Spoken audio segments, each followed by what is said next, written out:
Cette émission est un programme d'enseignement destiné aux jeunes scolarisés. Pour leur permettre d'en profiter pleinement, chers parents, merci de tenir éloignés des éléments de distraction, téléphone, télécommande et autres. Il est également recommandé de mettre l'élève dans des conditions propices à l'apprentissage. Avoir un cahier et un crayon à billes à portée de main serait bénéfique. Dans la mesure du possible, la surveillance parentale ou d'un tuteur peut s'avérer nécessaire.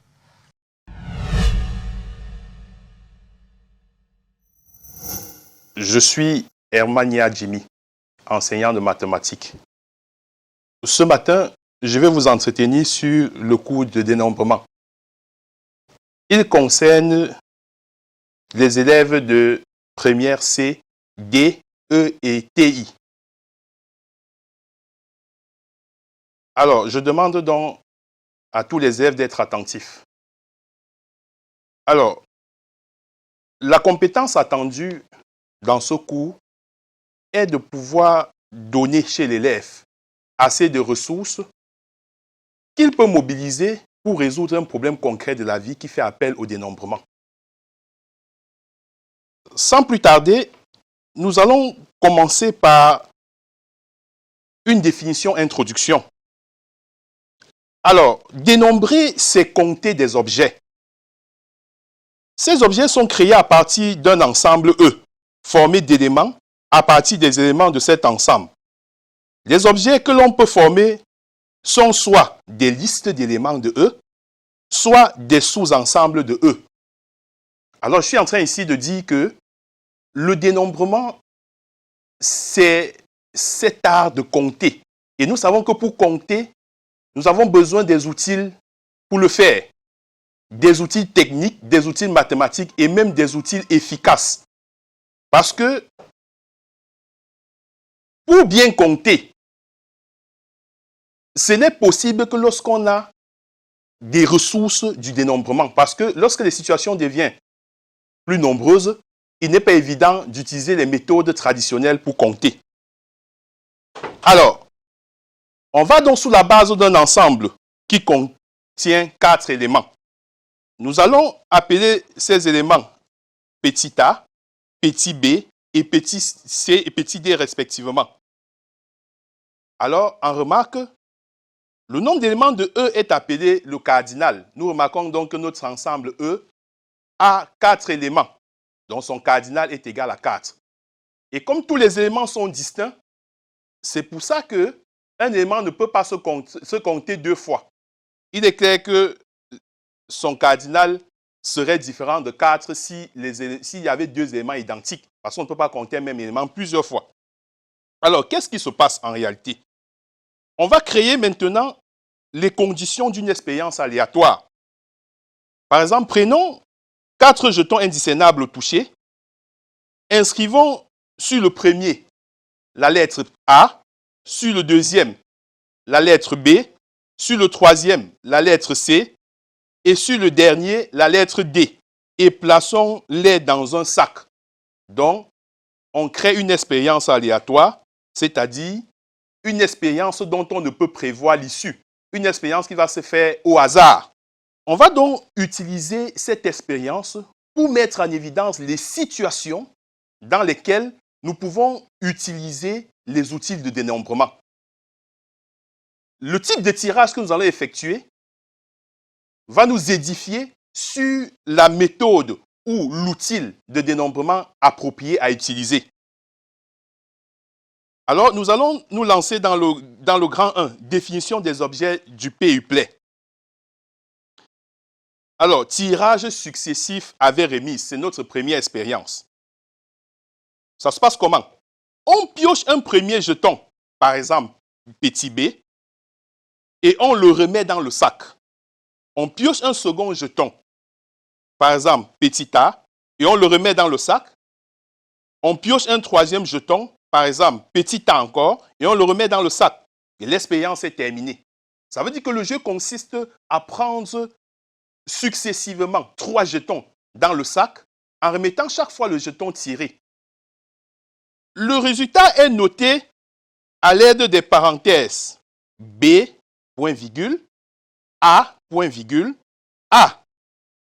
Ça veut dire qu'au premier tirage, nous avons pioché le jeton qui portait la lettre B. Nous l'avons remis à l'intérieur. Nous avons, au second tirage, pioché le jeton qui portait la lettre A. Nous l'avons remis et nous avons encore tiré.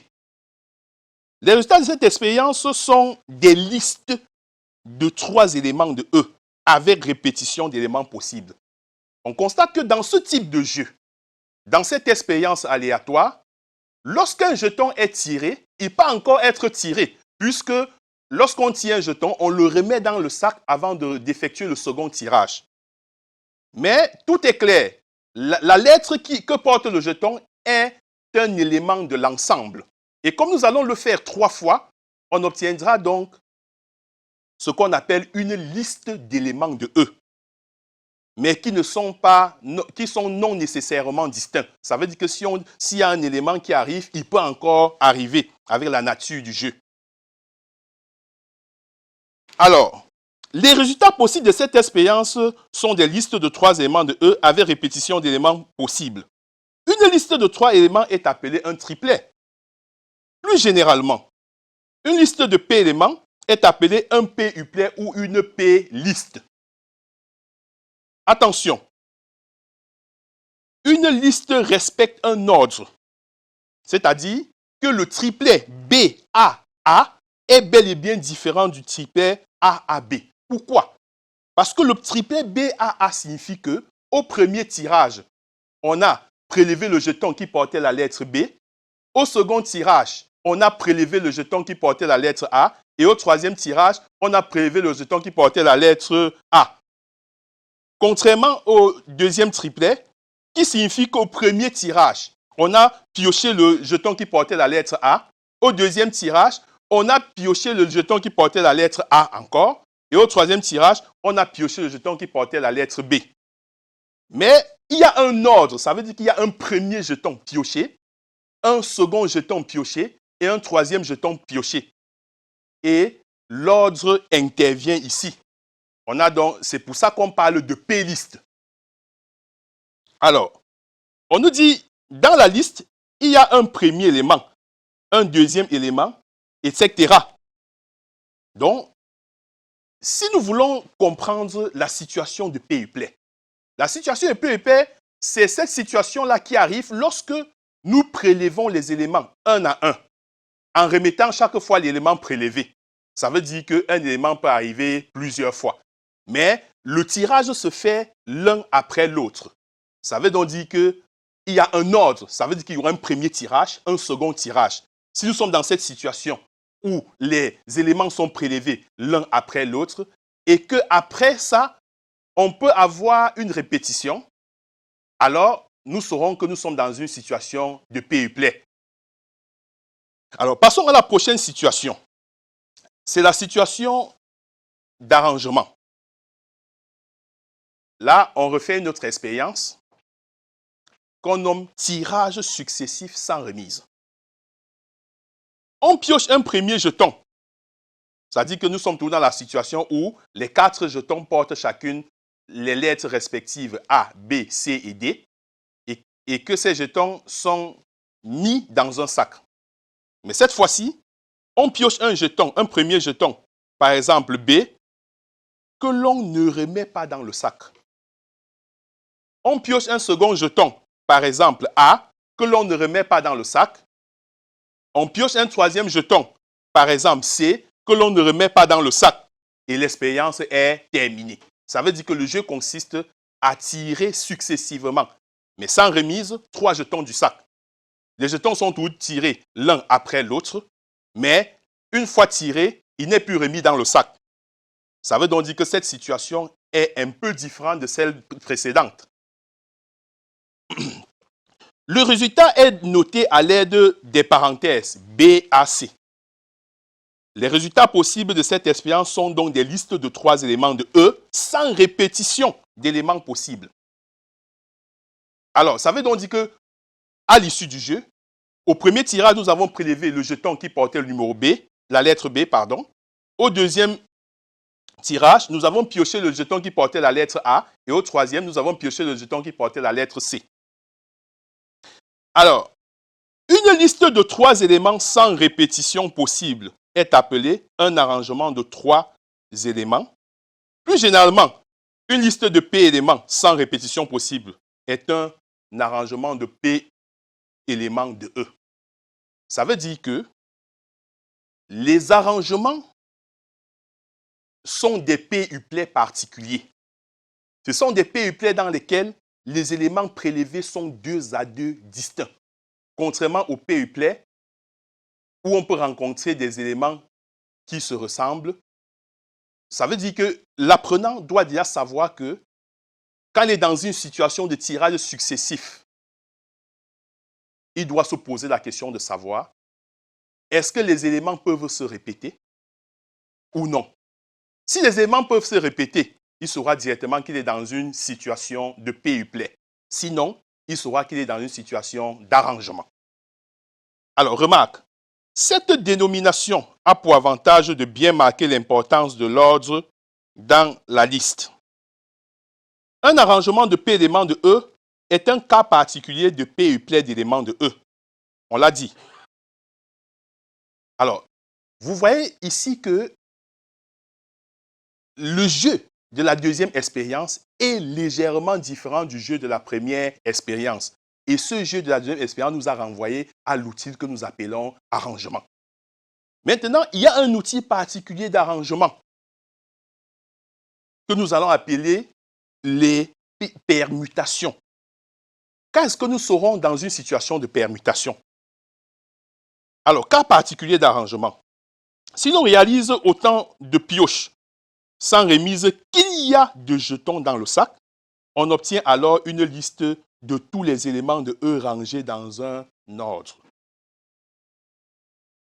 C'est dit que si nous réalisons les arrangements et que le nombre de fois que nous piochons est encore égal au nombre d'éléments de l'ensemble, ici, on a un type d'arrangement particulier qu'on appelle les permutations. Donc, les permutations sont les arrangements des éléments de E dans lesquels tous les éléments seront prélevés. Personne ne restera dans le sac. Ça veut dire que si E a 4 éléments, si on a 4 jetons, on prélève des jetons successivement, c'est-à-dire l'un après l'autre, jusqu'à ce qu'on ait prélevé les 4 jetons. Alors là, on a une situation de permutation. Donc, un autre outil pour dénombrer, c'est les permutations. L'élève doit déjà voir la différence qui existe entre les 3 outils. Et c'est ça, parce que cet exercice de dénombrement est un exercice qui travaille chez l'élève la flexibilité de l'esprit, l'esprit de logique, l'esprit du discernement. Bien, nous allons poursuivre notre travail avec un autre type. C'est les combinaisons. Expérience 3. Tirage simultané. C'est-à-dire tirage au même moment. Simultané, au même moment. On pioche 3 jetons en une seule fois, par exemple, A, D et C. Le résultat est noté à l'aide d'accolades A, D, C dans les accolades. Les résultats possibles de cette expérience sont des sous-ensembles de E ou parties de E possédant 3 éléments. Alors, qu'est-ce que je suis en train de dire? Les combinaisons, l'expérience des combinaisons est différente parce que dans le cas des P-uplets, des arrangements et même des permutations, les éléments étaient prélevés l'un après l'autre. Mais ici, dans le cas des combinaisons, les éléments sont prélevés à la fois, au hasard et à la fois. Là, il n'y aura plus d'ordre. Et quand il n'y a plus d'ordre, on ne parle plus de liste, mais on parle cette fois-ci de sous-ensemble. Il n'y aura pas un élément qui dira qu'il a été prélevé en premier, ou en second, ou en dernier, puisque les 3 éléments ont été prélevés au même moment. Donc, dans un tel exercice, où les éléments sont prélevés au même moment, on ne peut plus penser à la notion de P-uplet, on ne peut plus penser à la notion d'arrangement, on ne peut plus penser à la notion de permutation. Là, on va penser directement à la notion de combinaison. Je continue. Alors, Plus généralement, une partie de E possédant P éléments est appelée combinaison de P éléments de E. L'ensemble DAC possède les mêmes éléments que l'ensemble ADC. Ils sont donc égaux. Vous voyez que dans les combinaisons, il n'y a plus une différence. Dès que les trois éléments sont prélevés, ils forment le même groupe. Alors que dans les PUplets, l'élément, par exemple, la liste AAB était bel et bien différente de la liste ABA. Parce que là, il y avait autre. Mais ici, quand on prélève les éléments à la fois, ils forment tous le même groupe. Donc, il n'y a pas d'ordre. Alors, cette absence d'importance de l'ordre est marquée par l'illustration de l'écriture avec accolade, écriture réservée aux ensembles. Alors, ici, nous pouvons constater que, à travers nos trois expériences, on a mis en évidence 4 outils de dénombrement. Les PUplets, les arrangements, les permutations et les combinaisons. Et chaque élève doit être capable déjà, face à une situation donnée, de la ramener dans l'outil approprié pour pouvoir appliquer les formules adéquates. Jusqu'ici, nous avons commencé seulement par présenter les situations qui peuvent nous permettre de penser soit aux arrangements, soit aux PUplets, soit aux permutations et combinaisons. Maintenant, connaissant ces différentes situations, comment est-ce qu'on peut faire ou bien comment est-ce qu'on peut procéder pour donner le nombre de situations à compter ou le nombre d'objets à compter? Alors, dans la deuxième partie, nous allons pour chaque outil de dénombrement dire et donner la formule qui nous permettra de résoudre le problème. Alors, nous passons donc dans la deuxième partie, le dénombrement, proprement dit. Parce qu'avant, c'était la présentation des outils de dénombrement. Maintenant, c'est le dénombrement proprement dit. Alors, on va commencer par le dénombrement des arrangements. Nous savons que ce qu'est, par exemple, un arrangement de 3 éléments de E. Mais le problème est maintenant de trouver combien on peut former des listes de ce type. 2 grandes techniques de dénombrement existent. Voici la première de ces techniques appliquée au dénombrement des arrangements de 3 éléments de E, définis plus haut. Alors, la première technique, c'est la technique de choix, les arbres. Alors, lorsque nous regardons minutieusement l'arbre qui est en face de nous, on peut remarquer que tirer successivement, sans remise, 3 jetons, c'est comme former un nombre de 3 chiffres, où il y aura particulièrement le chiffre des centaines, le chiffre des dizaines et le chiffre des unités. Ça veut dire que les nombres de 3 chiffres, par exemple, ne se forment pas au hasard. Si nous avons les nombres de 3 chiffres distincts, il y aura forcément un chiffre des centaines, un chiffre des dizaines et un chiffre des unités. Alors, ici, nous avons manipulé les lettres et on s'est dit, lorsque nous prenons pour la première fois dans le sac un jeton, combien avons-nous de possibilités? Nous avons dit que l'ensemble E possédait 4 éléments. A, B, C et D. On avait pris 4 jetons sur lesquels nous avons inscrit respectivement les lettres A, B, C et D. Nous les avons placés dans le sac et le jeu consistait à tirer successivement, sans remise, 3 jetons du sac. Alors, pour la première fois, lorsque nous allons tirer le premier jeton, on a combien de choix pour le premier jeton? Alors, l'arbre nous dit que nous avons soit le choix A, c'est-à-dire soit tirer le jeton A, soit B, soit C, soit D. Ça veut dire que pour le premier jeton, nous avons 4 choix. C'est pour ça qu'on a le choix de tirer soit A, le choix de tirer soit B, soit C, soit D. Maintenant, Pour le deuxième tirage, est-ce qu'on a encore 4 choix lorsque le premier jeton tiré n'a pas été remis dans le sac? Non. Puisqu'il ne reste que 3 jetons dans le sac au second tirage. Donc, au second tirage, nous avons 3 choix. Si A a été sorti selon l'arbre, les choix se reposent seulement sur B, C et D. Si B a été sorti au premier tirage, les choix se reposent uniquement sur A, C et D. Si C a été tiré au premier tirage, les choix se reposent sur A, B et D. Et enfin, si D a été tiré au premier tirage, les choix se reposent donc sur A, B et C. Ça veut dire qu'au premier tirage, on avait 4 choix. Au second tirage, 3 choix. Maintenant, au troisième tirage, on n'en a plus que 2 choix puisque 2 jetons sont déjà quittés du sac. Ça veut dire que si au premier tirage, on avait A, B, ce qui ne nous reste plus que C et D à tirer, ou C ou D à tirer, puisqu'on tire les jetons l'un après l'autre. Ce qui nous présente cet arbre, qui nous donne toutes les branches possibles pour réaliser notre expérience aléatoire. Il y a 4 choix pour le premier élément de la liste.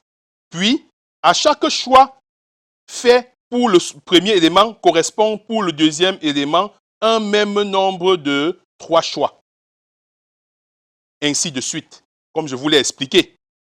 Ce qui fait que le nombre de choix possibles parmi le nombre de choix en tout ou de branches en tout est de, il suffit seulement de compter et on va voir qu'il y a 24 branches. Alors, ça veut donc dire que l'outil de dénombrement des arrangements par les arbres nous amène à compter chaque branche de l'arbre et à comprendre qu'on va en trouver 24. Alors, mes chers amis, vous constatez tout de même que l'initiation de choisir chaque fois qu'on effectue un tirage est très important. Se poser toute la question de savoir, on a combien de choix. Alors, voilà donc, par les arbres, montrer comment est-ce qu'on peut déterminer le nombre de façons de dresser une liste de 3 éléments, pris parmi 4 en les tirant successivement sans remise.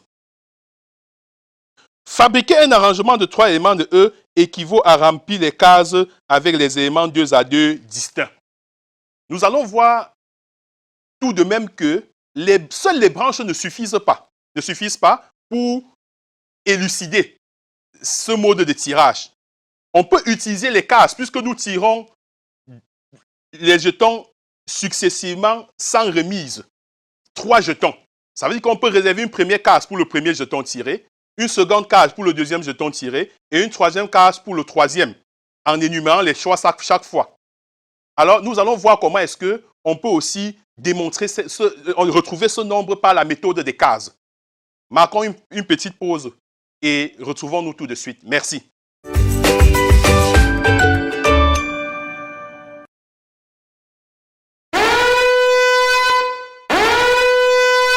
Cette émission est un programme d'enseignement destiné aux jeunes scolarisés. Pour leur permettre d'en profiter pleinement, chers parents, merci de tenir éloignés des éléments de distraction, téléphone, télécommande et autres. Il est également recommandé de mettre l'élève dans des conditions propices à l'apprentissage.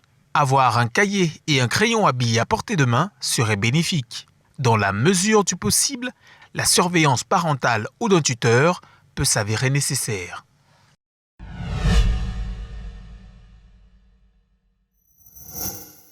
Alors, comme je le disais tout à l'heure, nous allons démontrer comment retrouver la formule par une autre méthode que les branches. On s'est dit que nous disposons donc de 3 cases. Comme vous le voyez, case numéro 1, case numéro 2, case numéro 3. Premier élément de la liste. Deuxième élément de la liste est placé dans la case numéro 2. Troisième élément de la liste est placé dans la case numéro 3. Alors, par exemple, cette case affiche, les cases affichent B, A, C. Ça veut dire qu'au premier tirage, le jeton portait la lettre B. Au deuxième tirage, le jeton portait la lettre A. et au troisième tirage, le jeton portait la lettre C. Il y a 4 choix possibles pour le premier élément.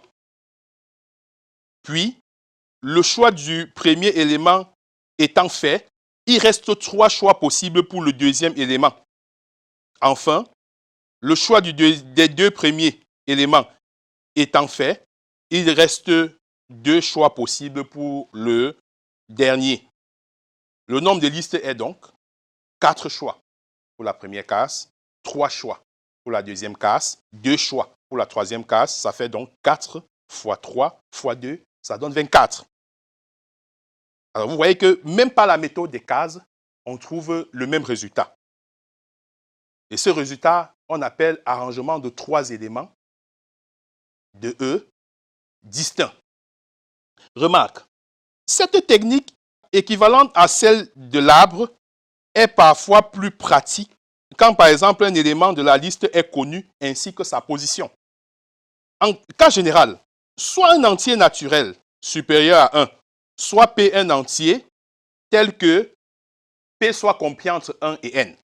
Le nombre d'arrangements de P éléments de E noté APN est généralement obtenu par le raisonnement APN égale N fois N-1 fois fois N-P-1. Alors, N, c'est le nombre de choix pour le premier élément. N-1, c'est le nombre de choix pour le deuxième élément, ainsi de suite. N-P-1 est le nombre de choix pour le PM élément. On remarque donc que, et on retient, arrangement de P dans N est égal à N, facteur de N-1, facteur de facteur de N moins parenthèse P-1. Alors, nous allons passer au dénombrement des permutations. Alors, si P est égal à N, on dénombre alors les permutations d'éléments de E. Nous l'avons dit dans la première partie, que les permutations étaient des arrangements dans lesquels on prélevait tous les éléments de E dans un ordre, l'un après l'autre. Alors, sur notre cas particulier, en utilisant par exemple la technique des cases, on trouve qu'il existe 4 pour la première, fois 3 pour la seconde, fois 2 pour la troisième, fois 1 pour la quatrième permutation d'éléments de E, soit 24 permutations de 4 éléments de E. Plus généralement, une permutation étant un arrangement de n éléments de E, il en existe n facteurs de n-1, facteur de n-2, ainsi de suite, facteur de 2 fois 1. Remarque, d'un point de vue calculatoire, factoriel de n, qui est le nombre de permutations de n éléments de E, est égal à 1 fois 2 fois 3, ainsi de suite, fois n. Il s'agit tout simplement du produit des n premiers entiers naturels non nuls. Par convention, on doit retenir que factoriel de 0 est égal à 1. Bon, nous allons poursuivre avec le dénombrement des p-uplets. Puisque nous avons présenté la situation qui nous a mené au p-uplet, il faut qu'on puisse donner l'outil ou la formule nous permettant de trouver les p-uplets d'éléments de E. Alors, toujours avec notre exemple, en dénombrant à l'aide de la technique des cases et en tenant compte du fait que la répétition d'un même élément est possible, on trouve qu'il existe 4 fois 4 fois 4 triplets possibles, soit 64 triplets formés avec les éléments de E. Alors, cas général, soit N un entier naturel non nul, et P un entier naturel tel que P est supérieur ou égal à 1, le nombre de p-uplets d'un ensemble à n éléments est n exposant P. Remarque, comme il peut y avoir répétition d'éléments de E, P peut être strictement plus grand que N. Ça, c'est très important. C'est que dans les arrangements d'éléments de E, si nous voulons arranger P éléments de E, nous devons savoir que P doit être toujours inférieur ou égal à N lorsque N est le nombre d'éléments de E. Mais dans les p-uplets d'éléments de E, puisque les éléments prélevés peuvent encore revenir, P peut être plus grand que N. C'est très important, c'est une bonne remarque. Bien. Nous allons poursuivre dans notre travail par le dénombrement des combinaisons. Alors, considérons la combinaison de 3 éléments de E, A, B et C. En permutant ces éléments, il est possible de former des arrangements de 3 éléments de E. Et le nombre de permutations d'un ensemble à 3 éléments est factoriel de 3. On l'a déjà dit. Il est donc possible, à partir de cette combinaison, de former 6 arrangements de 3 éléments de E pour une combinaison choisie. On peut évidemment faire de même pour les autres combinaisons de 3 éléments de E, obtenant ainsi tous les arrangements de 3 éléments de E. De plus, 2 combinaisons différentes ne peuvent générer 2 arrangements identiques. Donc, si nous notons combinaison de 3 dans 4, le nombre de combinaisons de 3 éléments de E, par analogie avec la notation arrangement de 3 dans 4, des arrangements de 3 éléments de E, on a alors arrangement de 3 dans 4 est égal à 6 fois combinaison de 3 dans 4. Or, arrangement de 3 dans 4, c'est 4 fois 3 fois 2, qui est égal à 24. Donc, combinaison de 3 dans 4, ça va faire 24 sur 6, qui donne 4. Et les 4 combinaisons des 3 éléments de E, les voilà, si on veut les citer. Il y a par exemple la combinaison ABC, la combinaison ABD, la combinaison ACD et la combinaison BCD. Généralisons ce raisonnement au cas d'une combinaison de P éléments d'un ensemble E à N éléments. Nous venons de voir que arrangement de P dans N est égal à factoriel de N fois combinaison de P dans N. En effet, arrangement de P dans N, c'est N facteur de N-1. Ainsi de suite jusqu'à N-P-1. Donc, combinaison de P dans N, ça va faire donc N facteur de N-1 facteur de, ainsi de suite jusqu'à N-P-1 sur factoriel de P. À la page suivante. Ce nombre que nous notons souvent choisi P dans N, sous forme matricielle, matrice NP, qui signifie choisi P dans N, même si cette écriture est moins parlante, en multipliant numérateur et le dénominateur par n moins p factoriel, on obtient donc que combinaison de p dans n est égale à factoriel de n sur factoriel de n moins p factoriel de p, qui est une nouvelle formule qui calcule les combinaisons de p éléments dans n. Cas général, soit un entier naturel non nul, soit p un entier naturel tel que p soit compris entre 0 et n. Le nombre de combinaisons de p éléments d'un ensemble E à n éléments est noté CPN ou bien sous forme matricielle comme je l'ai dit, mais la forme la plus répandue c'est la forme CPN, c'est-à-dire combinaison de P dans N. Remarque sur cette formule, le cas particulier P égale 0. Nous avons démontré par cette égalité pour P supérieur à 1. Mais on peut, pour P égale à 0, alors on a la notion de liste n'a plus de sens. Vous savez que si P est égal à 0, on ne peut plus parler de liste. Parce que quand on parle de liste, il y a au moins un élément dans la liste. Donc, si P est égal à 0, on ne peut plus parler de liste. Par contre, un sous-ensemble de E possédant 0 élément existe et est unique. Il s'agit de l'ensemble vide. Parce que l'ensemble vide est le seul sous-ensemble d'un ensemble qui n'a aucun élément. On a donc C0 dans N est égal à 1. C'est-à-dire, n fois n-1 ainsi de suite sur factoriel de p n'a aucun sens pour p égale 0. Par contre, factoriel de n sur factoriel de 0, factoriel de n est égal à 1. Donc, on remarque, et vous devez retenir que combinaison de 0 dans n est égal à 1. Alors, pour p égale 1, nous allons remarquer que combinaison de 1 dans n est égal à n. Ça veut dire que le jour où vous calculez combinaison de 1 dans 17, c'est 17. Combinaison de 1 dans 105, c'est 105. Alors, pour p égale à n, on a combinaison de n dans n, c'est aussi 1, puisque choisi n dans n, il n'y a qu'une seule façon de le faire, donc c'est 1. Mais nos calculatrices peuvent aussi nous donner ces résultats, parce que les calculatrices scientifiques que nous avons maintenant ont ces touches de combinaison, même d'arrangement, même de factoriel. Ça veut dire que l'élève qui a déjà sa formule n'a plus besoin de chercher à décomposer. Il peut seulement aller taper ça sur la calculatrice et obtenir le résultat. Donc la décomposition sera possible que lorsque nous serons en train de vouloir démontrer une formule qui contient les combinaisons. Alors, nous allons bondir dans le grand 3, combinaison formule, propriété.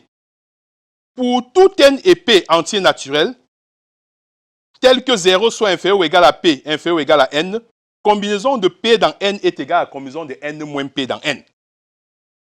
Ça veut dire que choisir p parmi n, c'est rejeter n moins p parmi n. C'est vrai, puisque si, par exemple, pour les filles, maman te propose 4 robes, mais elle ne veut t'en offrir que 2. Elle te dit de choisir parmi les 4 robes les 2. C'est comme si elle t'avait dit aussi de rejeter les 2 autres robes. Parce qu'en choisissant les 2 que tu préfères, tu vas rejeter 2 aussi que tu ne préfères pas. Voilà pourquoi choisir n parmi p, c'est rejeter n moins p parmi p. Bon, on peut aussi aller plus bas dans la deuxième propriété. Pour tout n et p entier naturel, tel que p soit compris entre n et n-1, entre 0 et n-1, combinaison de p-1 dans n-1 plus combinaison de p dans n-1 est égale encore à combinaison de p dans n. Alors, pour la démonstration en utilisant des ensembles, on peut remarquer que si on note K, le nombre de combinaisons de P éléments de E contenant A, et K', le nombre de combinaisons de P éléments de E ne contenant pas A, ou A étant un élément de E choisi, clairement, on peut voir que K plus K' égale la combinaison de P dans N. Autrement dit, les parties de E à P éléments sont rangées en 2 grands groupes. Il y a d'abord le groupe des parties de E à P éléments contenant A, où A est un élément fixé dans E. Et il y a le groupe des parties de E à P éléments ne contenant pas A. Alors, pour constituer donc un groupe de P éléments de E ne contenant pas A, il faut donc écarter A. Dans ce cas, il faut donc choisir P éléments dans N-1, puisque K est déjà écarté. Si nous voulons les parties de E à P éléments contenant A, il faut commencer par prendre A. Dans ce cas, on va choisir donc P-1 élément dans N-1, puisque A étant déjà choisi, E n'a plus N éléments, E a plutôt N éléments. Et comme nous voulons faire des parties de P éléments, ayant déjà choisi A, il faut seulement choisir P-1 dans N-1. D'où on a la formule combinaison de P-1 dans N-1 plus combinaison de P dans N-1, c'est bel et bien combinaison de P dans N. Alors, nous allons descendre plus bas les combinaisons dans le triangle de Pascal. Alors, la formule A sert, entre autres, à calculer les combinaisons de P dans N grâce à une astuce disposition en tableau. La formule n'est valable qu'à partir de n égale 2, dont les 2 premières lignes sont à remplir directement. Ça veut dire que le tableau qui met en évidence le triangle de Pascal voit déjà ces 2 premières lignes remplies. Il y a 1 et 1, 1. C'est automatique. Chacun doit voir le schéma de calcul. Au-delà du calcul isolé de CP dans N, par lecture, permet de calculer tous les CP pour N données. C'est-à-dire que si on fixe une valeur de N, par exemple à 2, on sait que si on veut faire les combinaisons de P éléments dans 2, P ne peut pas dépasser 2. La plus petite valeur de P sera 0. La plus grande valeur de P sera 2. Alors là, on aura combinaison de 0 dans 2, qui est égale à 1. On aura combinaison de 1 dans 2, qui est égale à 2. On a combinaison de 2 dans 2, qui est égale à 2 et à 1 également. Si je prends plus bas, je prends par exemple N égale 5, et que je veux faire les combinaisons de P éléments dans 5. C'est clair que P doit être compris entre 0 et 5. Là, quand j'aurai combinaison de 0 dans 5, ça va me faire 1. C'est la dernière ligne du tableau. Combinaison de 1 dans 5, ça va faire 5. Combinaison de 2 dans 5, ça fait 10. Combinaison de 3 dans 5, ça fait 10 également. Combinaison de 4 dans 5, ça fait 5. Et combinaison de 5 dans 5, ça fait 1. On a donc ce triangle en bleu qui s'est limité à l'ordre 5, qu'on peut aller au-delà, que nous appelons triangle de Pascal. Alors, ce triangle de Pascal prend toutes les combinaisons possibles que nous pouvons avoir de p éléments dans n lorsque n est fixé. Nous nous sommes arrêtés à 5. Ça veut dire qu'à la maison, quelqu'un peut s'amuser à aller même à 6, voire 7, ainsi de suite. Combinaison et formule du binôme de Newton. Vous voyez que cette notion de combinaison est très importante parce que non seulement elle nous a permis de résoudre les problèmes de dénombrement, mais elle nous envoie plus loin dans l'analyse. Par exemple, le triangle de Pascal utilise les combinaisons. Nous voyons tout de suite qu'on peut aussi utiliser les combinaisons dans le binôme de Newton.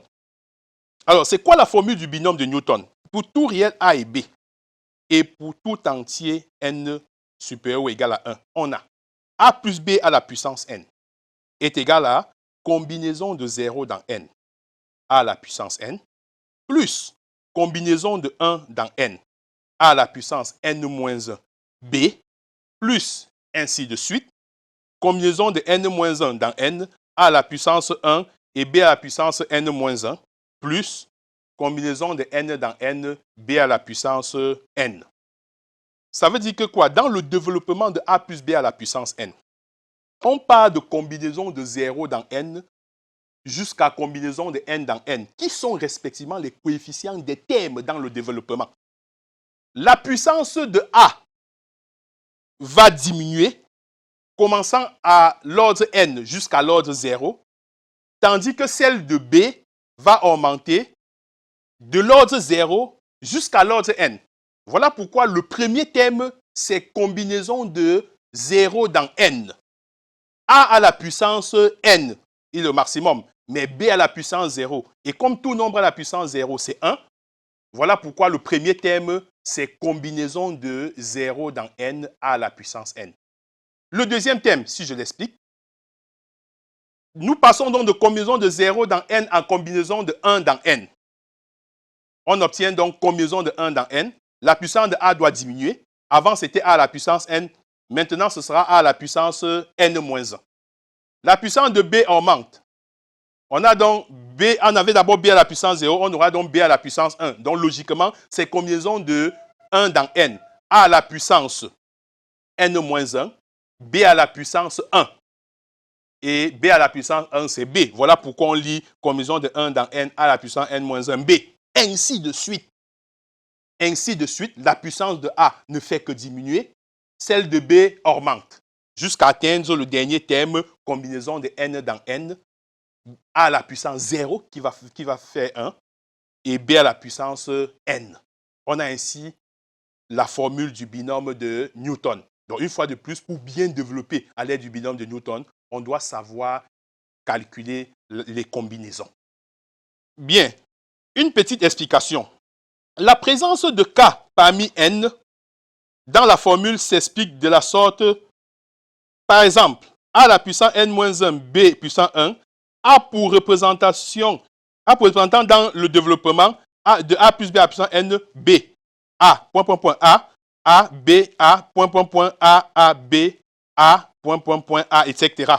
Il possède donc autant de représentants que de façons de placer b sur n cases, les autres étant remplis par des a. Plus généralement, a à la puissance n-k, b à la puissance k, possède autant de représentants que de façons de placer k lettres b sur n cases, c'est-à-dire combinaison de k dans n.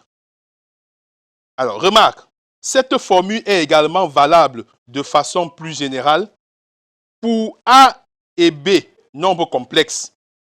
Deuxième remarque, la somme des exposants de chaque monome vaut toujours n.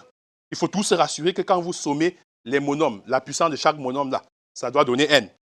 En jouant des rôles dans cette formule, les CPN sont aussi appelés les coefficients binomiaux. Cette formule se démontre rigoureusement à l'aide d'un raisonnement par récurrence, qui n'est pas à notre niveau de première. Exemple d'utilisation, développer 1 plus x à la puissance 5 à l'aide de la formule du binôme. 3 des coefficients sont évidents d'après la définition des combinaisons. Un coefficient est à calculer et les deux derniers se déduisent des précédents. Alors donc, on a 1 plus x à la puissance 5, c'est 1, plus 5x, plus 10x carré, plus 10x au cube, plus 5x4 plus x exposant 5. Alors, 1 donc représente combinaison de 0 dans 5. 5 représente combinaison de 1 dans 5. 10 représente combinaison de 2 dans 5. 10 encore représente combinaison de 3 dans 5. 5 représente combinaison de 4 dans 5. Et 1 représente combinaison de 5 dans 5. On voit donc que la formule du binom de Newton a été bien appliquée. Est-ce que l'exposant de 1 est quitté du max à 0? Est-ce que l'exposant de x est quitté de 0 à 5? On va vérifier. On a donc 1 à la puissance 5. 1 à n'importe quelle puissance entière est égal à 1. Donc, x a commencé à la puissance 0, après à la puissance 1, après à la puissance 2, après à la puissance 3, après à la puissance 4 et enfin à la puissance 5. Ça veut dire que la formule du binôme de Newton a été bel et bien appliquée. Alors, formule que l'on peut vérifier, par exemple, pour x égale 1. Si vous prenez 1 plus 1 à la puissance 5, ça va vous donner 32. Autrement dit, si on va appliquer, on aura donc 1, puisque x prend la valeur 1, ça va donner donc 1 plus 5 plus 10 plus 10 plus 5 plus 1. Après calcul, ça donne 32. Alors, remarque, les coefficients binomiaux pouvaient également être trouvés en remplissant le triangle de Pascal jusqu'à la ligne 5, comme vu précédemment. Ça veut donc dire que quand vous faites un développement, vous pouvez laisser de côté les combinaisons et dresser seulement votre triangle de Pascal à l'ordre indiqué. Si vous êtes en train de développer à l'ordre 5, vous dressez le triangle de Pascal à l'ordre 5 et vous complétez les coefficients. Ces coefficients seront respectivement ceux des termes du développement. Alors, nous allons donc nous jeter à la dernière page de notre développement où nous voyons ce tableau. On remarque, si on utilise le triangle de Pascal, on retrouve les résultats précédemment. Alors, quand nous observons le triangle de Pascal, les coefficients peuvent se compléter de façon cumulative. C'est-à-dire, j'additionne en allant vers la droite. J'additionne en allant vers la droite, je trouve le coefficient. J'additionne en allant vers la droite, je trouve le coefficient. De toutes les façons, il est important que chaque élève de la classe puisse déjà dresser le triangle de Pascal jusqu'à l'ordre 5. Parce que l'essentiel n'est pas de vous amener à calculer, mais c'est de vous amener à comprendre le fonctionnement du triangle de Pascal. Alors, chers élèves, ce cours de dénombrement nous a donné des outils de dénombrement, à savoir, par exemple, les PU-play, lorsque les tirages étaient successifs et avaient remise, les arrangements, lorsque les tirages étaient successifs sans remise, les permutations qui étaient des formes d'arrangement particuliers, où on tirait tous les éléments de l'ensemble E dans l'ordre et successivement sans les remettre. On a vu les combinaisons lorsque les tirages étaient prélevés simultanément. On comprend tout de même que dans un exercice de dénombrement, nous devons être capables de bien lire le libellé, traduire mathématiquement la chose de manière à choisir l'outil approprié. Donc, chers élèves, vous devez tout faire pour mobiliser les ressources adaptées au calcul du dénombrement. Merci.